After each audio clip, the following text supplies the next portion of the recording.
Hello everyone. Today I'm going to talk about mutual funds. You must have seen mutual fund ads. Mutual fund sahi hai, but why mutual fund sahi hai?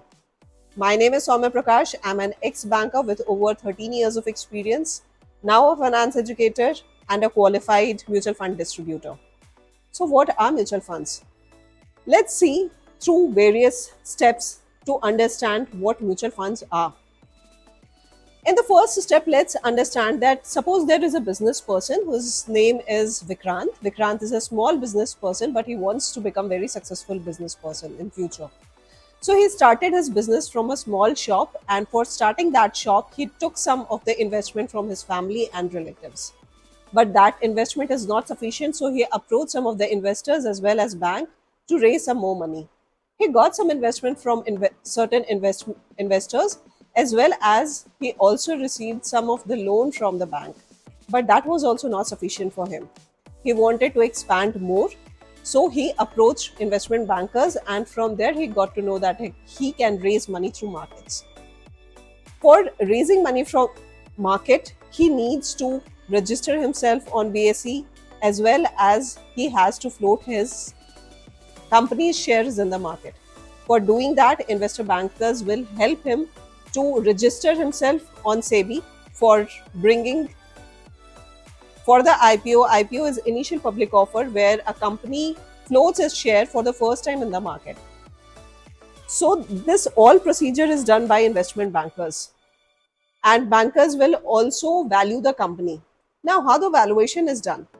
And not just Vikrant's small businesses, even mid-sized businesses as well as large-sized businesses also need capital to expand their businesses or to maintain their current business.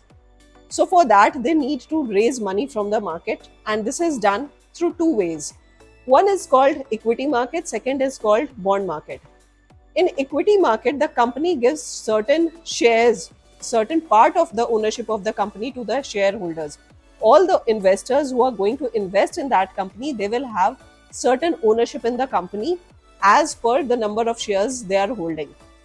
In the bond market, company promises that they are going to pay a certain amount of interest on the invested amount if it is kept for certain period of time. So in bond market, ownership is not lost, but it is like a loan from the public. Now Vikrant decides that he wants to raise money from the market, from the share market. So the procedure are done by investment bankers. Second step is valuation of the company. So how a company will get valued? Suppose I am manufacturing mobile phones, and the cost of manufacturing a mobile phone per unit of the mobile phone is 1000 rupees. I am ready to sell that mobile phone at 5000 rupees, so I'll have a profit of 4000 rupees per unit of the mobile phone. But there are buyers in the market who find that there are a lot of utilities of that mobile phone, so they are ready to pay me 10,000 per unit. I would be more than happy that whatever I'm manufacturing the mobile at 1000, people are ready to buy it at 10,000 rupees. So value of my mobile phone becomes 10,000 rupees. Similarly, in the case of company, the buyers of the company will decide what will be the value of the company.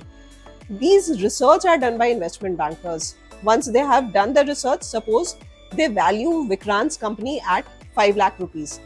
Now Vikrant is ready to give 20% of ownership to his shareholders. 20% of the ownership means 1 lakh rupees. So share worth 1 lakh of rupees will be floated in the market. Now investment bankers will decide, depending upon their own research, that what will be the per unit share value.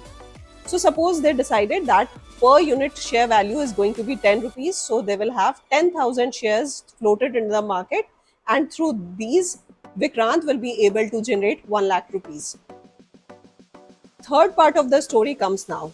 Third part of the story is that all the investors are not going to invest through share market, because you need a lot of research to invest in a company.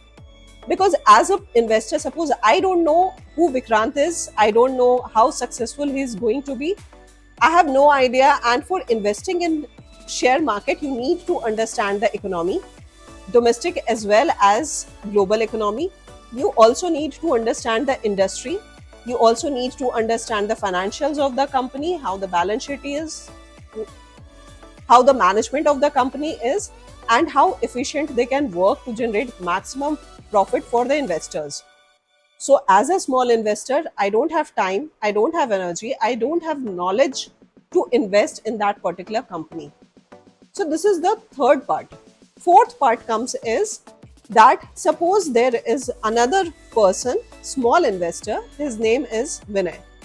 Vinay is working as a school teacher and he has two kids, both are below 10 years of age, and he wants to invest for both the kids for their higher education. One of his colleagues told Vinay that you can make a lot of money through share market. But as most of us, Vinay also have no idea about what share market is, how to read the balance sheet. He has no idea about the global economy, domestic economy, or the industry. So he needs someone's support, a professional support who will help people like Vinay to make investment in the stock market or bond market. Now, the fifth section comes is here comes the role of asset management companies. Asset management companies are companies which take investments from these small investors and they pool that money. This pool of money is called mutual fund. This pool of money can be invested in equity market, that is the share market, or in the bond market. Depending on where it is being invested, the mutual fund will be named after that. Like if it is equity fund, then those mutual funds will be invested in the equity market. If it is a debt mutual fund, it is invested in the bond market. And if it is a hybrid fund, then those mutual funds will be invested both in equity as well as bond market. So there were two problems. One was businesses needed money to expand their businesses and investor needed certain instruments to make investments and to earn more profit than what banks give you. That is why here comes the role of mutual funds, and AMCs are the companies which have qualified fund managers who look after these investments. Fund managers will take money from the public and they will, after doing their thorough research, they will invest in different instruments, different shares. So there is a question which arises as a small investor, if the mutual fund is investing in say Tata company, then am I a holder of Tata company? No, I am a holder of mutual fund units.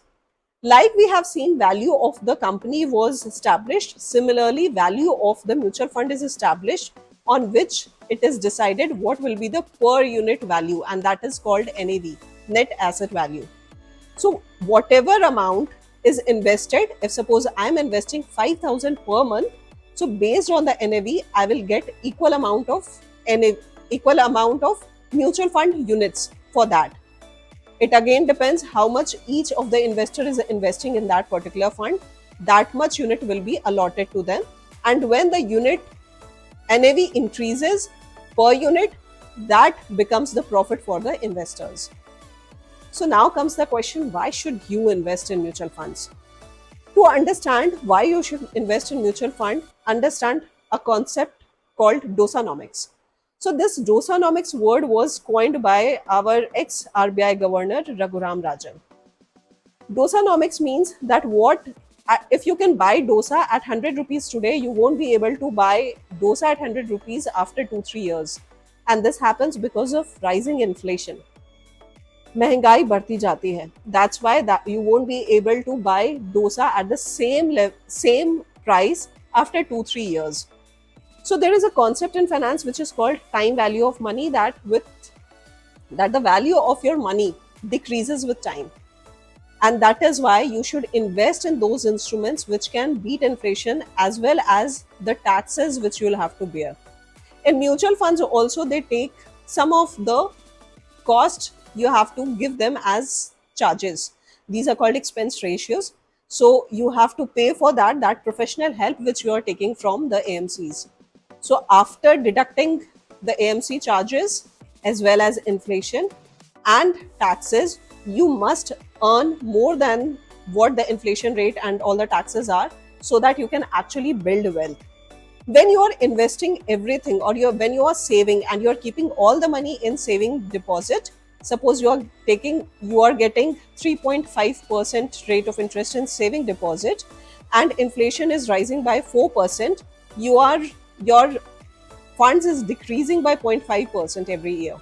So you need instruments where you can earn more than what you are earning in your saving deposit, as well as you are able to beat the inflation.